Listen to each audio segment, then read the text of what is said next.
तस्माद्यस्य महाबाहो निग्रहितानि सर्वशः इंद्रियाणि इंद्रियार्थेभ्यस्तस्य।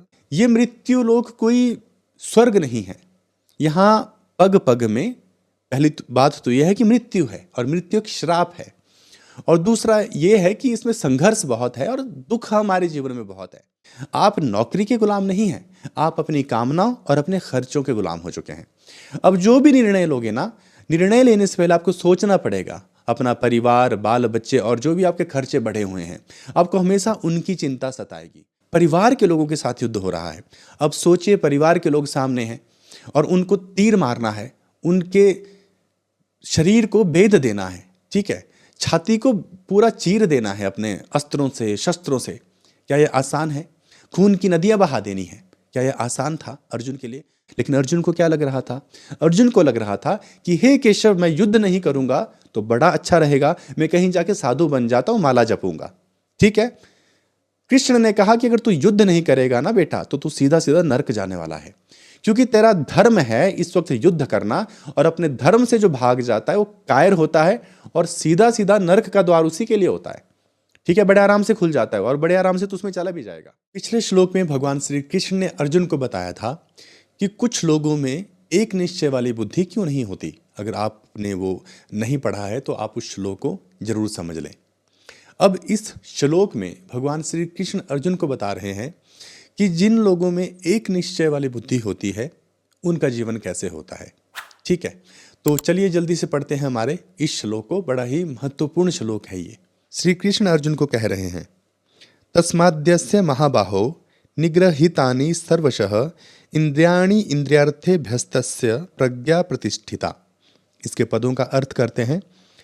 सबसे पहले है तस्मात्, इसका मतलब हुआ इसलिए। यस्य, अगला है महाबाहो। हे महाबाहो, अर्जुन को श्री कृष्ण कह रहे हैं। निग्रहितानि, इसका अर्थ होता है वश में। उसके बाद है सर्वशः। सर्वशः मतलब सर्वथा, पूरी तरह से। आगे है इंद्रियाणि, मतलब इंद्रियां। आगे है इंद्रियार्थेभ्यः, इंद्रियों के विषय से, ठीक है। अगला है प्रज्ञा। प्रज्ञा मतलब होता है बुद्धि। उसके बाद है प्रतिष्ठिता। तो प्रतिष्ठिता का मतलब है स्थिर होने से। अब हम इसका पहले अर्थ समझ लेते हैं एक सीक्वेंस में। तो श्री कृष्ण अर्जुन को कह रहे हैं कि इसलिए हे महाबाहो, जिस मनुष्य की इंद्रियां इंद्रियों के विषयों से सर्वथा वश में है, ठीक है, या उसने उन पर नियंत्रण किया हुआ है, अपने कंट्रोल में किया हुआ है, उस मनुष्य की जो बुद्धि है वो स्थिर है। अब हम इसके भावार्थ को समझते हैं। बड़ा इंपॉर्टेंट है, तो बड़े ही ध्यान से आपको सुनना चाहिए। सबसे पहले हम ये समझते हैं कि आखिरकार मामला क्या चल रहा था, ठीक है। तो फिर से थोड़ा सा याद करते हैं कि क्या एपिसोड चल रहा है। श्री कृष्ण अर्जुन को ज्ञान दे रहे हैं। क्यों ज्ञान दे रहे हैं? क्योंकि अर्जुन मोह से ग्रस्त हो चुके हैं, और जब वो मोह से ग्रस्त हो गए थे तो उन्होंने निर्णय सुना दिया भगवान श्री कृष्ण को कि हे केशव, मैं युद्ध नहीं करूंगा, ठीक है। अब जब वो रोने लगे, परेशान हो गए, दुखी हो गए, तब भगवान श्री कृष्ण उनको फिर समझाने लगते हैं, गीता का ज्ञान देने लगते हैं। अब यही बात हमारे जीवन पे लागू होती है। अर्जुन और कोई नहीं है, हम लोग हैं। बहुत से लोग गीता को ऐसे पढ़ जाते हैं कि श्री कृष्ण ने अर्जुन को कुछ बताया है और हम उसको पढ़ रहे हैं। पढ़ना तो ठीक है, लेकिन सवाल यह है क्या उसको पढ़ने से हमारे जीवन में परिवर्तन हो रहा है या नहीं हो रहा है। हम ये समझना होगा सबसे पहले कि हमारे जीवन में कुछ समस्या है, कुछ ऐसी समस्या है जो हर दिन हमारे जीवन में आ रही है और उससे हम दुखी हैं, उससे हम परेशान हैं। जब तक हमको यही नहीं समझ में आएगा कि हम दुखी हैं, हमारे जीवन में कितनी सारी परेशानियां हैं, ठीक है, तब तक हम उस गीता के महत्व को भी नहीं समझेंगे। क्योंकि जब तक हमें एहसास ही नहीं हो रहा कि कुछ गलत हो रहा है, तो फिर समाधान की आवश्यकता क्यों होगी। मैंने देखे ऐसे बहुत से लोग जो गीता पढ़ते तो हैं, लेकिन बस वो पढ़ने के लिए पढ़ रहे हैं, और जब व्यवहार की बात आती है तो वो वैसा ही व्यवहार करते हैं जैसे उनकी प्रवृत्ति है। उसमें गीता का ज्ञान है वो अंश मात्र भी रिफ्लेक्ट होता नजर नहीं आता है। हमें ऐसा नहीं करना है। गीता हमारे जीवन से जुड़ी हुई है। अब आप अपने जीवन को ले लीजिए, ठीक है, चाहे आपकी रिलेशनशिप है, कोई रिश्ते में आप हो, ठीक है, नौकरी में हो, व्यवसाय में हो, या कुछ भी कर रहे हो, हर दिन हमारे सामने बहुत सी परेशानियां आ रही हैं। ठीक है, ये मृत्यु लोक कोई स्वर्ग नहीं है। यहाँ पग पग में पहली बात तो यह है कि मृत्यु है और मृत्यु एक श्राप है, और दूसरा ये है कि इसमें संघर्ष बहुत है और दुख हमारे जीवन में बहुत है। हमने पहले भी इस बारे में बात की कि अगर किसी को पूछ लिया जाए कि कोई दुख है क्या जीवन में, तो ढेरों दुख बताएंगे, दर्जनों दुख बताएंगे, कहते कहते रुकेंगे नहीं, आपके कान थक जाएंगे सुनते सुनते, पक जाओगे आप। इतना दुख हम लोगों के जीवन में है और हमको इसका समाधान चाहिए। ठीक है, इसलिए भगवान श्री कृष्ण ने गीता का ज्ञान दिया था। सबसे बड़ी समस्या इस दुनिया में जो है वो है निर्णय लेने की। हमारा जीवन दुख ही इसीलिए है क्योंकि हम जो भी करते हैं ना वो गलत कर देते हैं और उसी के परिणाम स्वरूप हमें दुख प्राप्त होता है। हमारे जीवन में जो भी समस्याएं हैं उसका कारण है हमारे द्वारा किए जा रहे कर्म, यानी कि हम जो कुछ भी करते हैं उसी का परिणाम है हमारा जीवन। तो जितने भी दुख कष्ट हमें मिल रहे हैं वो हमारे ही द्वारा किए जा रहे हैं, हम ही उनको कर रहे हैं, क्योंकि हम गलत डिसीजंस ले रहे हैं अपनी लाइफ में। गलत काम करने से सही नतीजे नहीं आते कभी भी। ठीक है, हमें पता ही नहीं सही क्या है गलत क्या है, तो जब हमें पता नहीं सही और गलत है क्या, तो हम निर्णय सही कैसे लेंगे। ठीक है, तो भगवान श्री कृष्ण यही समझा रहे हैं अर्जुन को इस श्लोक में भी कि जो मनुष्य अपनी इंद्रियों को वश में कर लेता है ना, क्योंकि इंद्रियों के जो विषय हैं, इंद्रियों के विषय क्या होते हैं। ठीक है, हम प्रकृति हैं, हमने पहले भी बात की थी, ये शरीर प्रकृति से बना है, इसका लेना देना इस प्रकृति के साथ ही है। तो इंद्रियां हैं हमारी, उनके विषय, उनका जो लगाव है वो भी इस दुनिया के साथ ही है। ठीक है, खाने पीने के साथ में, दृश्य के साथ, घूमना फिरना, देखना, धन संपत्ति, लोग, स्थान हो सकता है कोई, ठीक है, ये सारी चीजें, तो इनके साथ ही हमारा संबंध है, इस दुनिया के साथ हमारा लेना देना है। ठीक है, और हमारी इंद्रियां प्रभावित हो जाती हैं इस दुनिया से और हमारे मन को चढ़ जाता है इसका रंग, आसक्ति, लगाव चढ़ जाता है। अब हम जो भी निर्णय लेते हैं वो अपनी इंद्रियों के अधीन होकर लेते हैं, कामनाओं के अधीन होकर लेते हैं, इसलिए हम दुखी होते हैं। इसका उदाहरण समझ लेते हैं। सुबह उठना था जल्दी 5:30 बजे या 5 बजे, मन कह रहा है कि थोड़ा सो लो, शरीर चाहता है थोड़ा आराम कर लो। इसका नतीजा क्या निकलेगा? बीमार हो जाएंगे, करियर पे प्रभाव पड़ेगा, हर जगह पे इसका प्रभाव पड़ेगा। तो हो गया ना उल्टा, अब दुख आएगा, कष्ट आएंगे जीवन में, तो प्रॉब्लम हो जाएगी। तो निर्णय गलत लिया। जैसे कि आप नौकरी कर रहे हैं, ठीक है, अब आपको सैलरी मिलती है, खर्चे दुनिया भर के बढ़ा रखे हैं, अब आप नौकरी छोड़ भी नहीं सकते हैं क्योंकि आपको अपने खर्चे पूरे करने हैं। नौकरी मिली थी लेकिन आपने अपने खर्चे इतने ज़्यादा बढ़ा लिए, इतने ज़्यादा बढ़ा लिए कि अब अपने खर्चों के ही गुलाम बन चुके हैं। आप नौकरी के गुलाम नहीं हैं, आप अपनी कामनाओं और अपने खर्चों के गुलाम हो चुके हैं। अब जो भी निर्णय लोगे ना, निर्णय लेने से पहले आपको सोचना पड़ेगा, अपना परिवार, बाल बच्चे और जो भी आपके खर्चे बढ़े हुए हैं, आपको हमेशा उनकी चिंता सताएगी। तो कैसे स्वतंत्र निर्णय आप लोगे जब आप स्वयं ही स्वतंत्र नहीं हो? अब इस बात को समझते हैं अर्जुन के ही इस एपिसोड से। अर्जुन ने जब देखा कि उसके सगे संबंधी उसके सामने खड़े हैं तो मोह बाहर आ गया, क्योंकि उनके साथ अर्जुन की आसक्ति थी, लगाव था, शरीर के रिश्ते, ब्लड रिलेशन थे उनके साथ। गुरु खड़े हैं और गुरु को तो भगवान की संज्ञा दी जाती है। भीष्म पितामह खड़े हैं जो दादा हैं, यानी कि पूरा परिवार है वहां पर। ठीक है, कोई बाहर के लोगों के साथ युद्ध नहीं हो रहा है, परिवार के लोगों के साथ युद्ध हो रहा है। अब सोचिए, परिवार के लोग सामने हैं और उनको तीर मारना है, उनके शरीर को बेध देना है, ठीक है, छाती को पूरा चीर देना है अपने अस्त्रों से, शस्त्रों से। क्या यह आसान है? खून की नदियां बहा देनी है, क्या यह आसान था अर्जुन के लिए? नहीं। तो वो लगाव बाहर आ गया कि ये तो मेरे अपने हैं। अब जैसे ही वो लगाव बाहर आ गया, वो मोह प्रकट हुआ, अर्जुन कांपने लगा, गला सूखने लगा, गांडीव छूटने लगा, नीचे गिर जाता है, रथ पे बैठ जाता है और केशव को कहता है कि हे केशव, मेरे से युद्ध नहीं होगा, मैं ये पाप नहीं कर सकता। तो अब देखिए कि इस वक्त अर्जुन क्या निर्णय लेने की स्थिति में है। इस वक्त अर्जुन पूरी तरह से अधीन हो चुका है उसके मोह के, उसकी आसक्ति के। अब जब मोह के अधीन मन हो चुका है ना, तो बुद्धि भी उसके ही अधीन है, क्योंकि मन बुद्धि को हर लेता है। ठीक है, हमने समझा, भगवान श्री कृष्ण ने बहुत अच्छे से अर्जुन को बात समझाई। हम भी वही समझ रहे हैं कि अगर आपकी बड़ी अटैचमेंट इस दुनिया के साथ हो गई ना, इंद्रियों का विषयों के साथ ज़्यादा लगाव हो गया, तो इंद्रियां मन को हर लेती हैं और मन फिर बुद्धि को हर लेता है।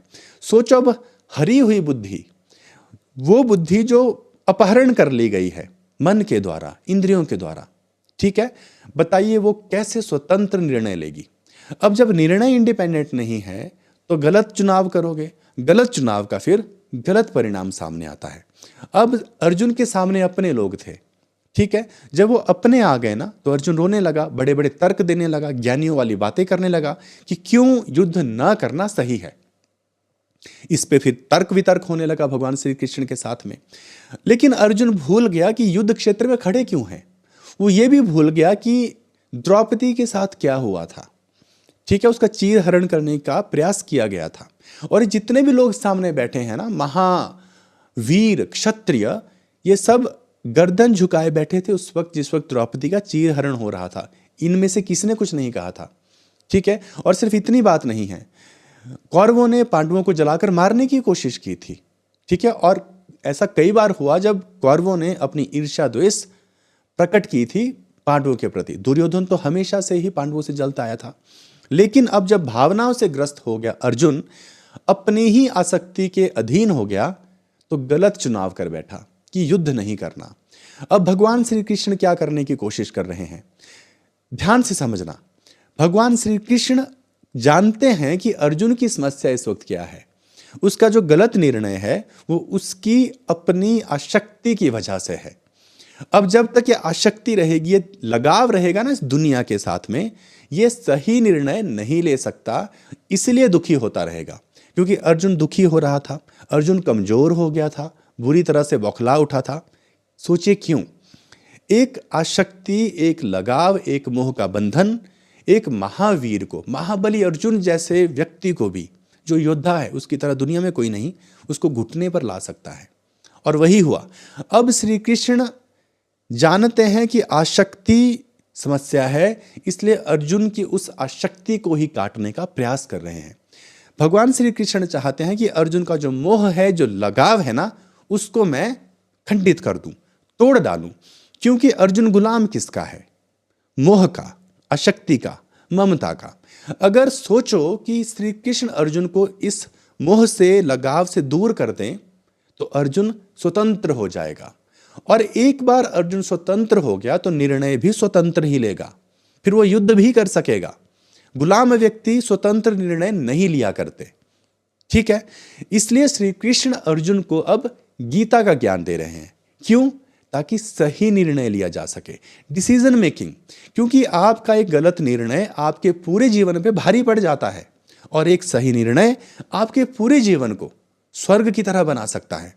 अब अर्जुन के सामने भी निर्णय ही है, ठीक है, लाल गोली और नीली गोली। एक गोली कल्याण का रास्ता है और एक गोली पतन का रास्ता है। लेकिन अर्जुन जो देख रहा है ना, वो उसको गलत दिख रहा है, क्योंकि उसकी आंखों पर मोह का चश्मा है। ये चश्मा उतर जाएगा तो उसको पिक्चर सही सही दिखाई देगी फिर। तो हमारे जीवन में भी यही हो रहा है। हम गुलाम बन चुके हैं हमारी कामनाओं के, ठीक है। हमें राग हो गया, हमें द्वेष हो गया, हमारे स्वार्थ हैं, हमारी इच्छाएं हैं, ठीक है। तो अपने निजी स्वार्थों के ही अधीन हम हो जाते हैं जब भी हम निर्णय लेते हैं। अगर आप ध्यान देंगे ना, हमारे सारे निर्णय जो लिए जा रहे हैं ना, वो मन के द्वारा लिए जा रहे हैं। और ये जो मन है, ये तो इंद्रियों के अधीन है, इसलिए मन ने हमारी बुद्धि को भी अपने अधीन कर लिया है। अगर आप सोचेंगे ध्यान से तो आप देखेंगे कि आप वो सारी चीजें कर डालते हो जो आपकी बुद्धि नहीं चाहती, जो मन चाहता है। आप अपनी सेहत के साथ कितना खिलवाड़ करते हो, बाजार में क्या क्या खा लेते हो, भले ही उसके बाद एसिडिटी हो जाए, एसिडिटी की गोली भी खा लेते हैं और उस वक्त प्रण भी ले लेते हैं कि अगली बार नहीं खाएंगे, लेकिन फिर भूल जाते हैं और फिर वही सब करने लग जाते हैं। तो हमारे मन ने हमको सिर्फ बर्बाद किया, क्योंकि इंद्रियां दुनिया के साथ जुड़ी हुई हैं। तो महत्वपूर्ण यह है कि आप स्वतंत्र हो जाएं। स्वतंत्र होकर निर्णय स्वतंत्र होगा, स्वतंत्र निर्णय होगा तो कल्याण होगा, फिर आपको दुख नहीं होगा, क्योंकि आप अच्छा निर्णय लोगे तो उसका अच्छा फल मिलेगा। श्री कृष्ण ने अर्जुन को यही समझाया कि अगर तू युद्ध नहीं करेगा तो तुझे नरक मिलने वाला है, तो दुख भोगने वाला है। लेकिन अर्जुन को क्या लग रहा था? अर्जुन को लग रहा था कि हे केशव, मैं युद्ध नहीं करूंगा तो बड़ा अच्छा रहेगा, मैं कहीं जाके साधु बन जाता हूं, माला जपूंगा। ठीक है, कृष्ण ने कहा कि अगर तू युद्ध नहीं करेगा ना बेटा, तो तू सीधा सीधा नरक जाने वाला है, क्योंकि तेरा धर्म है इस वक्त युद्ध करना, और अपने धर्म से जो भाग जाता है वो कायर होता है, और सीधा सीधा नरक का द्वार उसी के लिए होता है। ठीक है, बड़े आराम से खुल जाता है और बड़े आराम से तू उसमें चला भी जाएगा। इसलिए तुझे युद्ध करना पड़ेगा, क्योंकि ये तुझे प्राप्त हुआ, ये तेरा कर्तव्य है। ठीक है, तो कर्तव्य का पालन करेगा तो मोक्ष मिलेगा, मेरी प्राप्ति हो जाएगी। लेकिन सवाल है कि कर्तव्य और अकर्तव्य का पता चलेगा कैसे? जब तक हमारी आंखों के ऊपर से वो पट्टी हट नहीं जाती ना, जो पराधीनता की पट्टी है, तब तक हम हमारे कर्तव्य को ठीक से देख ही नहीं पाएंगे। और ये कर्तव्य ही है जो हमारे दुखों से हमको मुक्ति दिलाता है। अब आप देखिए कि बहुत से लोग परेशान हैं आज की डेट में, लेकिन उनकी परेशानी का कारण क्या है? उन्हीं के द्वारा लिए गए गलत निर्णय। ठीक है, और ये निर्णय क्या थे? बस डील थी, एक समझौता था जो स्वतंत्र रूप से नहीं लिया गया था। उसके पीछे कोई ना कोई लालच था। ठीक है, जो दिखा नहीं, लेकिन हमारा मन चालाक है ना, वो देख लेता है हमारा लालच और उसी के हिसाब से डील कर लेता है। हमारा ये मस्तिष्क सोचता है कि देखो मैं कितना स्वतंत्र हूं और कितना अच्छा डिसीजन ले रहा हूं। लेकिन सच्चाई ये है कि हमारे डर, हमारा लालच, हमारे मोह, जितनी भी है हमारी कामनाएं है ना, राग द्वेष, यही प्रभावित कर रहे हैं हमारी बुद्धि को, और हमारे इस मन को प्रभावित कर रही हैं हमारी इंद्रियां। तो जो सीधा सा जो यहाँ पर बिंदु निकलता है वो ये है कि हमें हमारे जीवन में सही निर्णय लेना है। अगर आप दुखी हैं ना, और आप भी इस प्रश्न को पूछते रहते हैं कि खुश कैसे रहें ना, तो पहले आपको खुद को स्वतंत्र बनाना पड़ेगा। और स्वतंत्रता कैसे आती है? स्वयं को जानने से। और स्वयं को आदमी क्यों जानेगा? आदमी स्वयं को तभी जानेगा जब उसको ये पता चल जाता है कि मेरे जीवन में कुछ गलत हो रहा है, मेरे जीवन में कुछ सही नहीं हो रहा है। अगर सब कुछ सही हो रहा है, आप मजे में हो, तो फिर समस्या क्या है? लेकिन आपने अगर ये स्वीकार कर लिया है कि मेरे जीवन में कुछ गलत हो रहा है ना, तो यहीं से शुरुआत हो जाती है। तो आपने, अगर आपके जीवन में आपको लगता है कुछ गलत हो रहा है, तो ये आपके गलत निर्णय हैं। तो इसको ठीक करने के लिए सही निर्णय लेने पड़ेंगे, अपने कर्तव्यों को पहचानना पड़ेगा और सही चुनाव करना पड़ेगा। और सही चुनाव के लिए ये समझना पड़ेगा कि सही और गलत क्या है। और उसी के लिए हम गीता पढ़ रहे हैं। श्री कृष्ण अर्जुन को इसलिए ज्ञान दे रहे हैं कि उसका मोह टूट जाए, फिर वो स्वतंत्र हो जाएगा, तो स्वयं सही निर्णय ले लेगा। क्योंकि निर्णय तो अर्जुन को ही लेना है, कृष्ण उसके ऊपर थोप नहीं रहे। क्योंकि चुनाव हमेशा हमारा अपना होता है, वो थोपा नहीं जा सकता। अगर आपके ऊपर कुछ थोप दिया जाए ना, तो फिर वो आपका स्वतंत्र चुनाव नहीं है, वो फिर पराधीनता है। आपको कोई सलाह दे सकता है, कोई एडवाइस कर सकता है, लेकिन चुनना फिर भी आपको ही है, हमको ही डिसीजन लेना है। इसलिए जरूरी है कि जब हम डिसीजन लें तो हमारे अपने हों। अपने मतलब हमारे इंद्रियों के अधीन ना हो। ठीक है, हमारे मन के अधीन ना हो, वो हमारी उस बुद्धि के अधीन हो जो बुद्धि स्थिर हो। भगवान श्री कृष्ण ने इस श्लोक में यही कहा कि जो मनुष्य अपनी बुद्धि को स्थिर कर लेता है ना, उसके बाद उसको कुछ भी विचलित नहीं करता। चाहे सुख आए चाहे दुख आए, वो स्थिर रहता है। जिसकी बुद्धि स्थिर है उसके निर्णय भी सही होते हैं। उदाहरण के लिए, आप खड़े हैं एक जमीन के ऊपर, आपको लगाना है निशाना लक्ष्य के ऊपर, ठीक है, बंदूक से तीर के साथ। अब धरती हिल रही है तो निशाना लगेगा नहीं सही, ठीक है। लेकिन मान लीजिए धरती हिल नहीं रही है, मजबूती से स्थिर है, तो आप निशाना अच्छे से लगा सकते हैं। यहाँ ये जो धरती है, आधार है, ये क्या है? ये है बुद्धि। जो आधार मजबूत है, स्थिर है, उसके ऊपर आप स्थिर होकर खड़े रह सकते हैं और सही निशाना लगा सकते हैं। लेकिन जब आधार ही कच्चा है, हिल रहा है ना, तो निशाना सही नहीं लगेगा और हमेशा गलत निर्णय हम लेते रहेंगे। इसलिए स्थिर बुद्धि का महत्व है, बुद्धि को स्थिर करना है। और बुद्धि स्थिर तब होती है जब हम अपनी इंद्रियों पे नियंत्रण कर लेंगे। और इन सब का बड़ा ही सरल तरीका यह है कि हम हमारे कर्तव्य को पहचान लें, जीवन के सही अर्थ को ढूंढ लें, तो बाकी सारे काम हो जाते हैं। और ये अर्थ ढूंढेंगे कैसे? जब हम भगवान श्री कृष्ण द्वारा दिए गए इस ज्ञान को समझेंगे और इसी पल से समझना शुरू कर देंगे और अभी से ही सही निर्णय लेना शुरू कर देंगे। जैसे ही सही निर्णय लेंगे, बदलाव आना शुरू हो जाएगा जीवन में। तो उम्मीद करता हूं आपको आज का ये श्लोक अच्छे से समझ में आ गया होगा, और यह भी उम्मीद करता हूं कि अभी से आप सही निर्णय लेने की कोशिश करेंगे और अपने जीवन को बदलेंगे। तो मिलते हैं हमारे अगले वीडियो में अगले श्लोक के साथ। तब तक के लिए आप अपना ख्याल रखिए।